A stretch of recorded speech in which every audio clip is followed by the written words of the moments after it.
कारगर होने वाला है। पीपल के पेड़ का सूखा पत्ता बना देगा आपको करोड़पति। माता लक्ष्मी जी ने बताया। गुप्त उपाय सुनकर आपकी तकदीर भी पलट जाएगी और आपके जीवन में पैसों की बरसात हो जाएगी। आज आपने इस कथा को ध्यान से और अंत तक सुन लिया, तो आज के बाद जब भी आप सड़क के किनारे या मंदिर के पास पीपल का पेड़ देखेंगे तो आप उसे अनदेखा नहीं कर पाएंगे। क्योंकि भक्तों, आज हम उस चीज की बात करने वाले हैं जिसे लोग पैरों से रौंद कर निकल जाते हैं, लेकिन वही चीज कई लोगों के लिए किस्मत पलटने का संकेत बन चुकी है। मैं बात कर रहा हूं पीपल के सूखे पत्ते की। हां, वही पीपल का सूखा पत्ता जो हवा में उड़ता हुआ कभी आपके पैरों के पास आकर रुक जाता है और आप बिना सोचे समझे उसे किनारे कर देते हैं। लेकिन क्या आपने कभी सोचा है कि प्रकृति यूं ही कुछ भी आपके सामने नहीं लाती? भक्तों, हमारे शास्त्रों में साफ लिखा है कि पीपल अकेला ऐसा वृक्ष है जिसमें ब्रह्मा, विष्णु और महेश तीनों का वास माना गया है। इसीलिए इसे कल्प वृक्ष भी कहा जाता है। अब यहां ध्यान देने वाली बात यह है कि जब पीपल का हरा पत्ता टूटता है तो उसे अशुभ माना गया है, लेकिन जब पीपल का पत्ता खुद सूख कर खुद गिरकर आपके पास आता है तो उसे देव संकेत कहा गया है। मतलब प्रकृति की तरफ से इशारा। और भक्तों, जो चीज आपके पास खुद चलकर आती है वह खाली नहीं आती। अब आप सोच रहे होंगे कि आखिर एक सूखा पत्ता कैसे किसी को धनवान बना सकता है? तो सुनिए, धनवान बनने का मतलब सिर्फ पैसा नहीं होता, बल्कि वह सोच, वह अवसर, वह समझ होती है जिससे पैसा आता है। और यही काम करता है पीपल का सूखा पत्ता, क्योंकि यह पत्ता आपको बाहर नहीं बल्कि अंदर से बदलना शुरू करता है। भक्तों, पुराने समय में तांत्रिक, आशिक, साधु और यहां तक कि राजा भी पीपल के पत्ते का उपयोग एक अपने जीवन के बड़े फैसलों में करते थे। कहा जाता है कि पीपल का पत्ता मन और ब्रह्मांड के बीच एक सेतु का काम करता है। इसे हम एक कहानी से जान लेते हैं। अब वह कहानी सुनिए। एक बहुत पुरानी कथा है कि एक साधारण किसान था जो हमेशा मेहनत करता था, लेकिन उसका पैसा कभी टिकता ही नहीं था। एक दिन जब वह मंदिर के पास बैठा था तो हवा के झोंके के साथ पीपल का एक सूखा पत्ता उसके पैरों में आकर अटक गया। उसने पत्ते को उठाकर देखा। जाने क्यों उसके मन में आया कि इसे घर ले जाया जाए। उसने पत्ते को अपनी छोटी सी संदूक में रख दिया। धीरे धीरे उसके फैसले बदलने लगे। फालतू खर्च कम हुआ, सही लोगों से मुलाकात हुई और कुछ ही सालों में वही किसान गांव का सबसे संपन्न व्यक्ति बन गया। भक्तों, आप कहेंगे यह तो कहानी है, लेकिन कहानियां यूं ही नहीं बनती। कहानियां अनुभव से निकलती हैं। अब ध्यान दीजिए असली बात पर। पीपल के सूखे पत्ते से जुड़ा पहला नियम है लालच नहीं, श्रद्धा। मतलब आप पत्ता उठाते समय मन में यह मत सोचिए कि आज उठाया और कल करोड़पति बन गया। नहीं भक्तों, यह कोई लॉटरी टिकट नहीं है। यह एक ट्रिगर है आपके भीतर छिपी ऊर्जा को जगाने का। अब सबसे पहले समझिए सही पत्ता कौन सा है। पत्ता हरा नहीं होना चाहिए, टूटा हुआ नहीं होना चाहिए, अपने आप जमीन पर गिरा होना चाहिए और उसे उठाते समय आपके मन में डर या संकोच नहीं बल्कि शांति महसूस होनी चाहिए। अब जब ऐसा पत्ता मिल जाए तो सबसे पहले उसे किसी साफ कपड़े में लपेटकर घर लाना है। घर लाकर उसे पानी से नहीं धोना है बल्कि साफ कपड़े से पोंछना है, क्योंकि पानी से धोने का मतलब है आप उस ऊर्जा को बहा रहे हैं।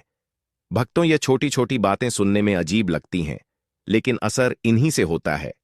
आप इस पत्ते को अपने घर के उस स्थान पर रखिए जहां आप रोज पैसे गिनते हैं या पैसे का सोचते हैं, तिजोरी, अलमारी करते हैं। इसके साथ ही 2 मार्च की रात को जो दूसरी सबसे बड़ी गलती लोग करते हैं वह है बासी भोजन का सेवन। भारत के बहुत से घरों में यह एक आम आदत होती है कि होलिका दहन की रात को बहुत सारा पकवान और खाना बना लिया जाता है ताकि अगले दिन समय बच सके। लेकिन वास्तुशास्त्र और आयुर्वेद दोनों में ही इस दिन ऐसा करने को मृत्यु के समान सख्त मना किया गया है। होलिका दहन की रात को वातावरण में जो नकारात्मक ऊर्जा जलकर राख होती है, उसके अत्यंत सूक्ष्म और विषैले कण हवा में चारों ओर तैरते रहते हैं। जब आप रात का बना हुआ वह खुला या बचा हुआ बासी खाना खाते हैं तो वह एक प्रकार से मरा हुआ भोजन होता है जिसमें प्राण ऊर्जा शून्य हो चुकी होती है। यह मरा हुआ भोजन आपके शरीर में प्रवेश करते ही भयंकर आलस्य, अज्ञात बीमारियां और दरिद्रता लेकर आता है। इसलिए 2 मार्च को घर में उतना ही भोजन पकाएं जितना उसी रात समाप्त हो जाए। अब आता है वह दिन जो इस पूरी खगोलीय घटना का सबसे खतरनाक और रहस्यमयी पड़ाव है। अपने मन में यह तारीख और समय बहुत ही गहरे अक्षरों में लिख लीजिए, क्योंकि 3 मार्च 2026 को एक अत्यंत भयंकर और दुर्लभ चंद्र ग्रहण लगने जा रहा है। होलिका दहन के ठीक अगले दिन चंद्र ग्रहण का पड़ना एक ऐसा योग है जो प्रकृति में भारी उथल पुथल मचाता है। इस दिन ब्रह्मांड में राहु और केतु की पापी छाया चंद्रमा को पूरी तरह से ग्रस लेती है। यह कोई सामान्य दिन नहीं है, यह वह दिन है जब देवताओं पर भी संकट होता है।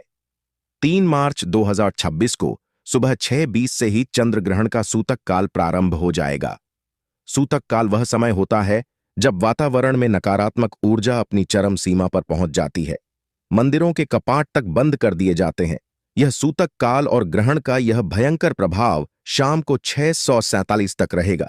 भक्तों, इस बात को अपने दिमाग में अच्छी तरह से बैठा लीजिए कि 3 मार्च को सुबह 6:20 से लेकर शाम 6:47 के बीच आपको और आपके परिवार के किसी भी सदस्य को भूलकर भी अन्न का एक दाना या जल की एक बूंद भी ग्रहण नहीं करनी है। इस सूतक और ग्रहण के समय काल में भोजन पकाना और खाना दोनों ही घोर पाप माने गए हैं। आधुनिक विज्ञान भी अब यह मानता है कि ग्रहण के समय सूर्य और चंद्रमा की किरणें बाधित होती हैं, जिसके कारण वातावरण में ऐसे हानिकारक जीवाणु और पराबैंगनी किरणें पैदा होती हैं जो सीधे हमारे भोजन को दूषित कर देती हैं। यदि इस भयंकर समय के बीच आप कोई भी चीज खाते हैं तो वह अमृत भी जहर के समान बन जाता है। आयुर्वेद के अनुसार इस समय खाया गया भोजन शरीर में जाकर सड़ने लगता है और कई तरह की असाध्य बीमारियों को जन्म देता है। आध्यात्मिक दृष्टि से देखें तो इस समय भोजन करने वाले व्यक्ति के जीवन से माता लक्ष्मी हमेशा के लिए रूठ जाती है और घर में कंगाली छा जाती है। इसलिए सुबह 6:20 से पहले ही जो भी आवश्यक कार्य हो निपटा लें और फिर पूरे दिन भगवान के नाम का स्मरण करें, अपने इष्ट देव का ध्यान करें, महामृत्युंजय मंत्र का जाप करें, क्योंकि ग्रहण के समय किया गया जाप 1000 गुना अधिक फल देता है। जब 3 मार्च की शाम 6:47 पर ग्रहण पूरी तरह से समाप्त हो जाए, उसके बाद ही पूरे घर में गंगा जल का छिड़काव करें, खुद स्नान करें और उसके बाद ही अपनी रसोई में अग्नि जलाकर ताजा और शुद्ध भोजन पकाएं। ग्रहण के इस भयंकर साये के कट जाने के बाद उदय होगा 4 मार्च 2026 का वह पवित्र दिन, जब पूरे हर्षोल्लास के साथ धुलंडी यानी रंग वाली होली खेली जाएगी। अब जब ग्रहण की सारी नकारात्मकता समाप्त हो चुकी है, तब हमारे शरीर और हमारी आत्मा को बहुत ही सात्विक और पवित्र ऊर्जा की आवश्यकता होती है। जब हम उस दिन कुछ ऐसा खा लेते हैं जो इस ब्रह्मांडीय ऊर्जा के विपरीत होता है, तो हमारे शरीर का सुरक्षा चक्र, जिसे हम आभा मंडल कहते हैं, वह पूरी तरह से टूट जाता है। 4 मार्च के दिन सबसे ज्यादा ध्यान रखने वाली बात यह है कि इस दिन आपकी रसोई में कोई भी तामसिक वस्तु नहीं पकनी चाहिए। बहुत से लोग इस दिन मांस, मदिरा, लहसुन और प्याज का खुलकर सेवन करते हैं, लेकिन याद रखिए कि ग्रहण के तुरंत बाद के इस पवित्र दिन पर यदि आप इन घोर तामसिक चीजों का सेवन करते हैं तो आप साक्षात अपने ही विनाश को निमंत्रण दे रहे हैं। यह तामसिक भोजन आपके शरीर के सबसे निचले चक्र यानी मूलाधार चक्र को पूरी तरह से नष्ट कर देता है, जिससे आपके जीवन में धन का प्रवाह हमेशा के लिए रुक जाता है। इसके अलावा किसी भी प्रकार का काला या गहरे लाल रंग का अनाज जैसे मसूर की दाल, उड़द की दाल या काले चने भी 4 मार्च को बिल्कुल नहीं बनाने चाहिए। मसूर की दाल का सीधा संबंध मंगल ग्रह से होता है और ग्रहण के तुरंत बाद इसे खाने से घर के सदस्यों में उग्रता, क्रोध और क्लेश भयंकर रूप से बढ़ने लगता है। पतिप के बीच झगड़े शुरू हो जाते हैं और व्यापार में भारी नुकसान का सामना करना पड़ सकता है। तो अब सवाल यह उठता है कि आखिर 4 मार्च की इस पावन धुलंडी पर हम ऐसा क्या पकाएं और क्या खाएं जो हमारे घर में सुख, अखंड शांति और साक्षात माता महालक्ष्मी का स्थायी वास लेकर आए। इसका उपाय बहुत ही सरल है और अत्यंत चमत्कारी भी है। 4 मार्च की सुबह स्नान करने के बाद अपने घर में बहुत ही शुद्ध और सात्विक भोजन बनाएं। पीला रंग भगवान श्री हरि, विष्णु और देव गुरु बृहस्पति को अत्यंत प्रिय है। पीला रंग संपन्नता और ज्ञान का प्रतीक है। इसीलिए इस दिन अपने घर में बेसन के शुद्ध घी वाले लड्डू, चने की दाल का स्वादिष्ट हलवा या फिर केसर डालकर मीठे पीले चावल जरूर बनाएं। लौकी या कद्दू की सात्विक सब्जी भी आप बना सकते हैं, जो पेट को शीतलता प्रदान करती है। जब आप पूरी श्रद्धा के साथ यह भोजन पका लें, तो खुद खाने से पहले सबसे पहले उसका एक छोटा सा हिस्सा अपने घर के मंदिर में भगवान को भोग के रूप में अर्पित करें। उसके बाद एक रोटी घर के बाहर खड़ी गाय के लिए और एक रोटी बेजुबान कुत्ते के लिए जरूर निकालें।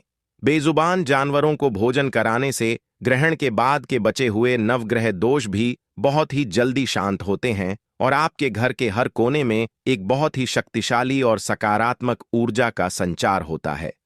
होली का यह पावन पर्व केवल एक दूसरे के चेहरे पर रंग मलने का दिन नहीं है। यह अपने भीतर के गहरे अंधकार को मिटाकर अपने जीवन में प्रकाश, ज्ञान और प्रेम के सच्चे रंग भरने का एक बहुत ही अलौकिक अवसर है। जब हम हमारे प्राचीन शास्त्रों के इन छोटे छोटे लेकिन बहुत ही महत्वपूर्ण नियमों का कठोरता से पालन करते हैं, तो हम अनजाने में ही इस पूरे ब्रह्मांड की उस असीम और दिव्य शक्ति के साथ जुड़ जाते हैं, जो हमें हर बुरी नजर, हर तंत्र मंत्र और हर प्रकार के दुर्भाग्य से एक ढाल की तरह बचाती है। 4 मार्च को जब आप अपने परिवार और अपने प्रियजनों के साथ होली खेलें, तो इस बात को हमेशा याद रखें कि आपका यह शरीर एक पवित्र मंदिर है। इसमें केवल वही चीज डालें जो इस मंदिर की पवित्रता और ऊर्जा को बढ़ाए, न कि उसे किसी भी रूप में दूषित करें। यह अमूल्य जानकारी केवल आपके लिए नहीं है, यह अनमोल ज्ञान उन सभी इंसानों के लिए है जो अपने जीवन में सच्चा सुख, अपार समृद्धि और मानसिक शांति चाहते हैं। आप जितना इस सकारात्मक ऊर्जा और इस ज्ञान को दूसरों तक फैलाएंगे, यह ब्रह्मांड उसका कई गुना करके आपको वापस देगा। यह प्रकृति का नियम है कि जो हम बांटते हैं वही हमारे पास लौट कर आता है। इसीलिए आज ही अपने मन में यह दृढ़ निश्चय करें कि इस आने वाली होली पर आप अपने घर को एक बिल्कुल नई और दिव्य ऊर्जा से भर देंगे। बुराई पर अच्छाई की इस ऐतिहासिक जीत को केवल बाहर ही नहीं बल्कि अपने भीतर भी गहराई से महसूस करेंगे। अगर आपके मन में इस विषय को लेकर कोई भी सवाल है या आप किसी अन्य रहस्यमय या आध्यात्मिक विषय पर कोई गहरी जानकारी चाहते हैं, तो आप अपने विचार बेझिझक प्रकट कर सकते हैं। यह ज्ञानवर्धक सफर ऐसे ही अनवरत चलता रहेगा और हम हमेशा आपके लिए ऐसे ही गहरे, अनसुलझे और चमत्कारी रहस्य खोज कर लाते रहेंगे, जो आपके जीवन के हर अंधेरे कोने को रोशन कर देंगे और आपको एक नई दिशा देंगे।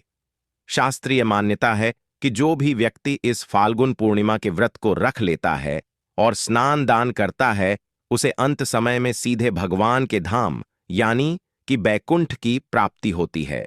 इस व्रत की विशेषता बताते हुए कहा गया है कि यदि कोई व्यक्ति किसी कारणवश व्रत नहीं भी रख सकता है, फिर भी यदि वह होलिका की पूजा आराधना करता एवं शास्त्रों में बताया गया सिर्फ यह एक स्नान दान का उपाय करेता है, तो उसे भगवान श्री लक्ष्मी नारायण एवं माता लक्ष्मी जी का अद्भुत आशीर्वाद प्राप्त होगा। भक्तों, वीडियो में आगे बढ़ते हैं, लेकिन उससे पहले यदि आप इस पूर्णिमा तिथि पर अपने और अपने संपूर्ण परिवार के ऊपर भगवान श्री लक्ष्मी नारायण की असीम कृपा प्राप्त करना चाहते हैं, तो कमेंट सेक्शन में ओम नमो नारायण लिखकर हमारे चैनल को सब्सक्राइब जरूर कर लें।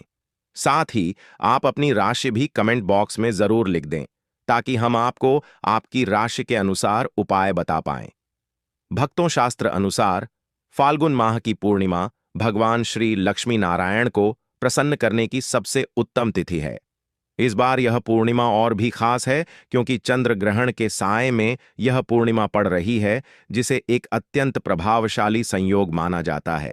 इस बार यह पूर्णिमा दिन जो भी मनुष्य भगवान श्री लक्ष्मी नारायण जी की पूजा आराधना करता है और अपनी क्षमता अनुसार दान करता है, उसे संपूर्ण के फल की प्राप्ति हो जाती है। अब भक्तों, पूर्णिमा और सूतक काल के नियमों की बात करें तो आहार और आचरण में संयम अत्यंत आवश्यक है। धर्म ग्रंथों में स्पष्ट रूप से बताया गया है कि पूर्णिमा तिथि भगवान श्री लक्ष्मी नारायण को समर्पित व्रत तिथि है। शास्त्रों में पूर्णिमा और विशेषकर ग्रहण के दिन तामसिक भोजन, लहसुन, प्याज या मांस, मदिरा के सेवन को महापाप बताया गया है। इस दिन सात्विक रहना बहुत जरूरी है। ग्रहण लगने से पूर्व ही यानी सूतक काल आरंभ होने से पहले ही घर